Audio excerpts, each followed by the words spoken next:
Musician, producer, and iconoclast Grimes, also known as Claire Boucher, was thrown into the mainstream media spotlight rather abruptly to those who didn't already appreciate her music when she debuted as girlfriend of equally creative rocket scientist, overseer, and CEO of SpaceX, ex-PayPal executive, founder of Tesla, The Boring Company, and Neuralink, and proponent for colonization of Mars, Elon Musk.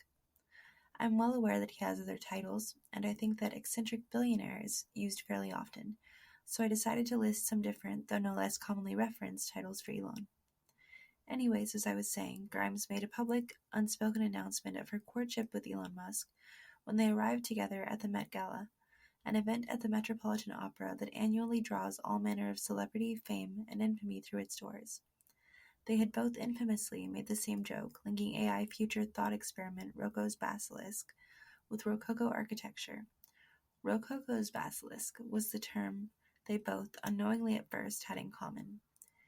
It has often been said that, because Grimes had a fairly huge following mostly in alternative music circles, but large enough to be equal to the following she would have gained had she been advertised through mainstream outlets, even though she did it independently, that when Grimes became associated with Elon, it cast her in a light that brought a lot of, quote, shade, negative publicity, and assumptions around her, at least to the extent that Elon had to deal with as well, which is still small proportionate to the amount of praise that they have both received, as should be duly noted.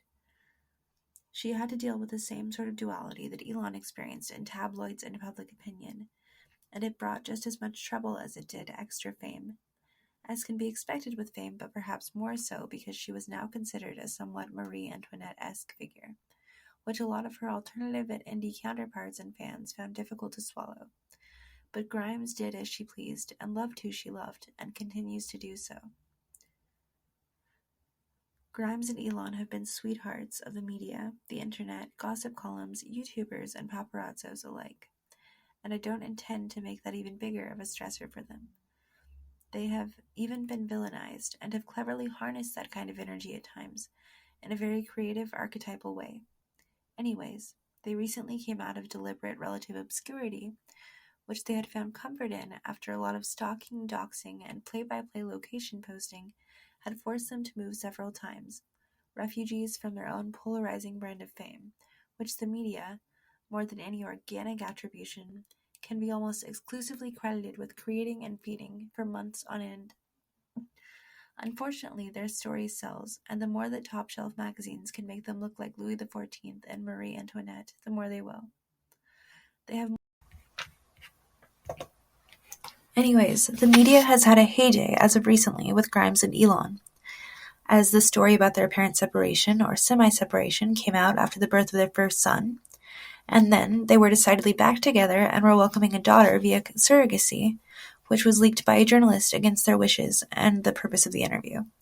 And then, after that particular article came out, Grimes made a public statement saying that they were no longer together, as of after that article was published, and surprised the world by announcing that her new love interest was and is, in fact, Chelsea Manning, formerly Bradley Manning, an individual who has been convicted of federal crimes relating to leaking documents that had major potential to endanger the public as well as the military if they were to get into the wrong hands, which was considered to be somewhat of a likelihood considering the fact that they were leaked to WikiLeaks, of all places. Depending on which side of the WikiLeaks debate you are on, you are free to form your own opinion around this. While Manning has been praised by many because of being transgender and also an activist, which, as you will learn, Manning has had some direct and unprecedented wins for trans people, especially trans people in the military as well as in prison. As far as the original crimes which Manning is guilty of, it is difficult for many to see how this is activism or why Manning should be praised. So the debate continues. But meanwhile, amidst all of the noise, Manning too is learning to block out all of the anxiety which media produces while shagging up with Grimes in Texas. So who exactly is Chelsea Manning?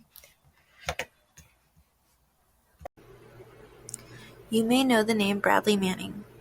Manning was arrested in May of 2010 for leaking military and diplomatic documents to WikiLeaks. Manning persevered through a very publicized legal battle with the U.S. military over a civil rights issue, and ultimately won the right to a name change from Bradley to Chelsea.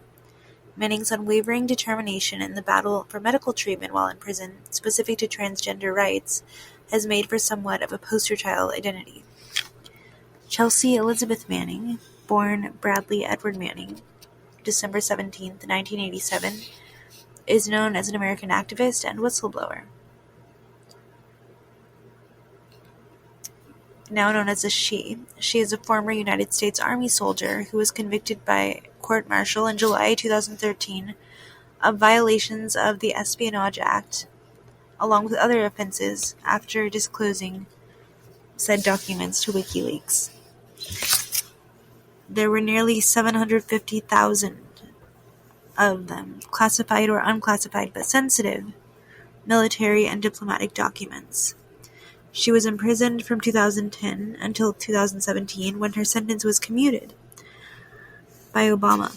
A trans woman, Manning stated in 2013 that she had a female gender identity since childhood and from then on wanted to be known as Chelsea Manning.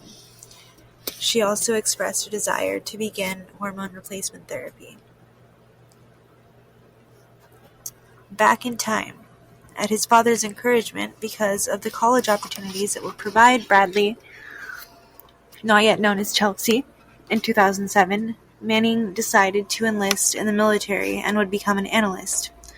With that position came access to extremely privileged information through a very high clearance. While in the military, Manning had begun to wrestle with the issue of gender dysphoria and wrote a letter to a high-ranking official stating that the masculine environment in the military was something formerly expected to, quote, fix him into not feeling like a her any longer.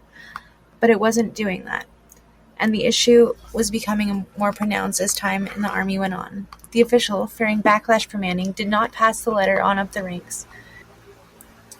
Assigned in 2009 to an Army unit in Iraq, as an intelligence analyst, Manning had access to classified databases. In early 2010, Manning leaked classified information to WikiLeaks and confided this to Adrian Lemo, an online acquaintance. Lemo indirectly informed the Army's Criminal Investigation Command, and Manning was arrested in May of that same year. The material included videos of the July 12, 2007 Baghdad airstrike and the 2009 Grenada airstrike in Afghanistan, U.S. diplomatic cables, and Army reports that came to be known as the Iraq War Logs and the Afghan War Diary.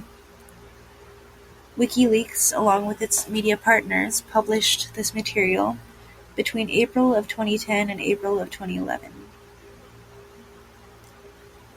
Manning is said to have displayed unstable behavior while in the military, including punching a female soldier in the face during what started out as a verbal disagreement. Manning is also said to have been found in the fetal position in a cabinet after carving the words, "I want," into an upholstered armchair. Manning was apparently subject to bullying by other soldiers while in basic training, but ultimately made it through. Sources who were in Manning's periphery during various stages of life leading up to the criminal trial and the arrest and time in the military have maintained that Manning had a difficult, somewhat emotional, neglectful childhood, given the special needs present, which onset fairly early in life.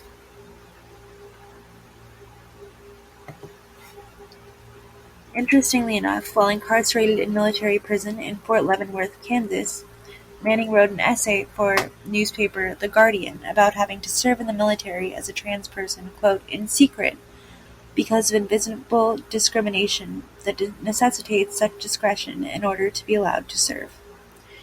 Manning was sentenced to 32 years in prison, but wrote Obama asking for a pardon, and received it in the form of a commuted sentence, but not before making headlines for multiple suicide attempts.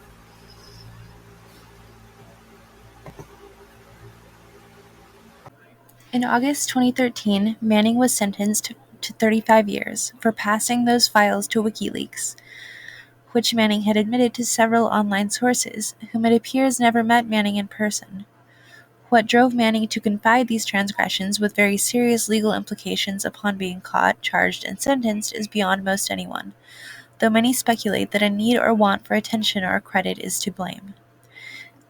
Manning, as mentioned, served only 7 years total out of the 35 sentenced. It is interesting to note that the very next day following the arrest, Manning decided to request that from then on, albeit at first unofficially and per only request, to be referred to as Chelsea, which was a change from the original name that Manning used in emails regarding the case of gender dysphoria, as the military put it, to higher-ranking officials, the name which was used to entitle a picture of Manning dressed as a woman, though some speculate that the name Brianna in this case was simply used on the document bearing it in some feeble attempt at concealing the full scope of Manning's gender identity, should a fellow enlisted individual happen upon the image where it was stored in Manning's computer.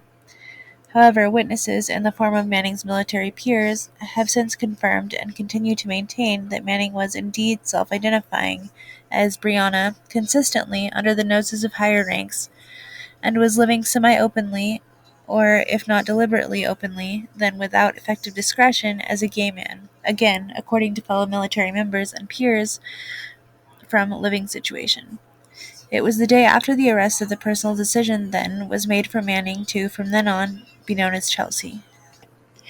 It is important to add that the official reason for the decision of the Obama administration to commute Chelsea Manning's sentence, which is different than being entirely pardoned, was for, quote, disclosing classified information that raised public awareness regarding the impact of war on innocent civilians, end quote. And Manning was officially freed in May of 2017, as has been noted. Apologies for any redundancy, but it was important.